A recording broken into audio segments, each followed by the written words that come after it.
Welcome to the Habits of Health Power Half Hour, where we go through Dr. A's Habits of Health one section at a time so that you can create a powerful knowledge base that will equip you for your journey into optimal health and lifelong well being. My name is Cassondra Reagan, and I am an independent Optavia coach. Today, we begin section 2.7 of Dr. A's Habits of Health entitled The Science of Healthy Eating and Weight Loss. Dr. Anderson begins this section by saying the ability to create optimal health and well being is based on the progressive mastery of 6 macro habits of health. And although they are all important and all interdependent, the ability to eat at an optimal level sets the cornerstone in creating a foundation for radiant well being. This is because the habit of eating well plays a critical role in our physical and mental health. So while the macro habits of healthy sleep, of healthy motion, a healthy mind, and a healthy environment are all hugely important, we know that a healthy weight and the healthy eating and hydration that help you achieve that healthy weight are the foundational keys to moving forward in those 4 other macro habits of health. So, in this section, we'll explain the science behind weight control so that you will be empowered with understanding as you go forward. Understanding the how can often help you to more permanently embrace the lifestyle change. So, to begin, section 2.7, we will address 3 core principles behind this system. 1, fuel control, or in other words, mastering your calories and your insulin levels. Number 2, hunger control, satiety, the science of fullness. And 3, waist control, removing that visceral adiposity. So today and next time, we will discuss core principle number 1. We're only going to get through part of core principle number 1 today, the science of mastering your calories and insulin. And with that being said, let's start.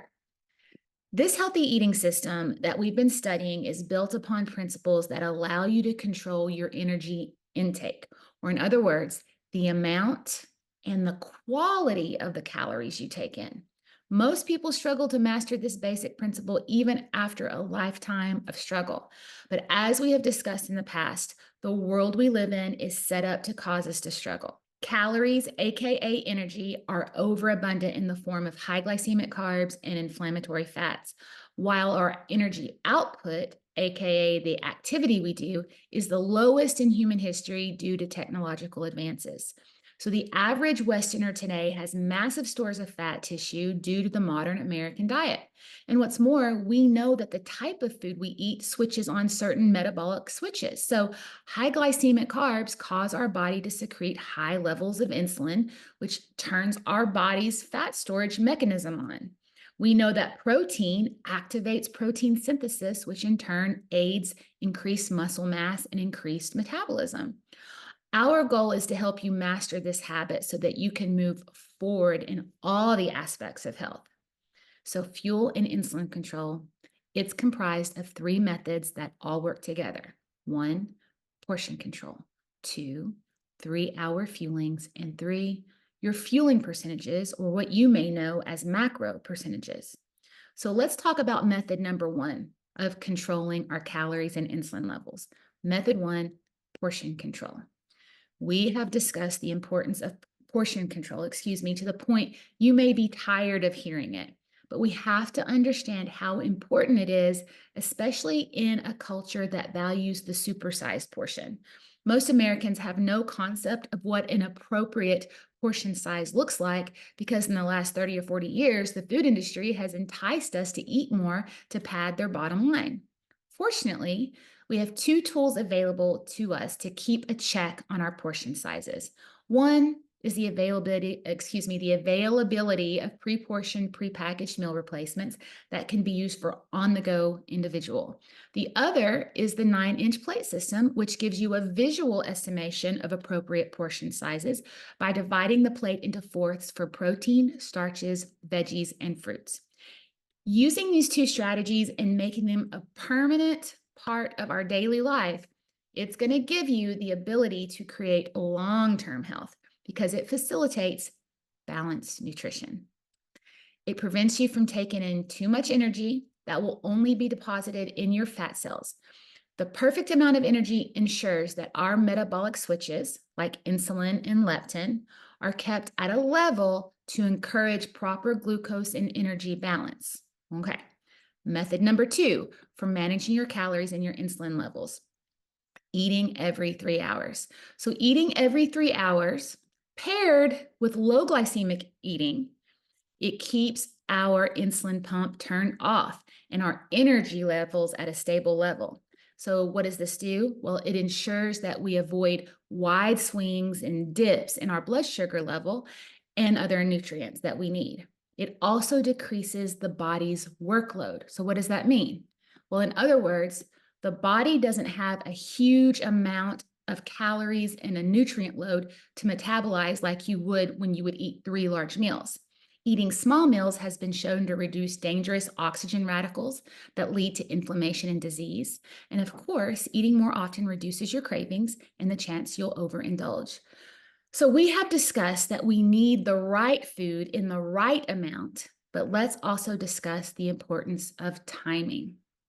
Let's look at some graphics.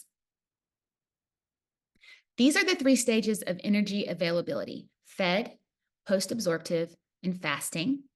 Notice that under the fed state, all the fuel that your body is going to be getting is going to be from your meal in your bloodstream, and your insulin level's high because you're most likely your carbohydrates that you have just consumed have made your insulin levels go up a little bit.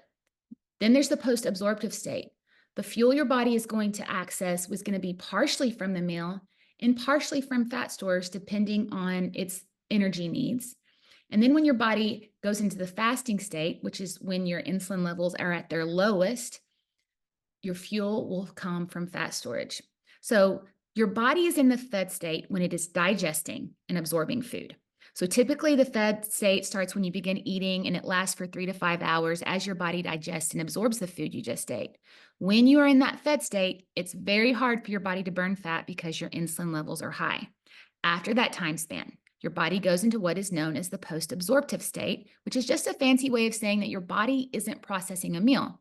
The post-absorptive state lasts 6 to 8 hours after your last meal, again, depending on how large a meal you consumed. And that is when you enter the fasted state. It is much easier for your body to burn fat in the fasted state because your insulin levels are low.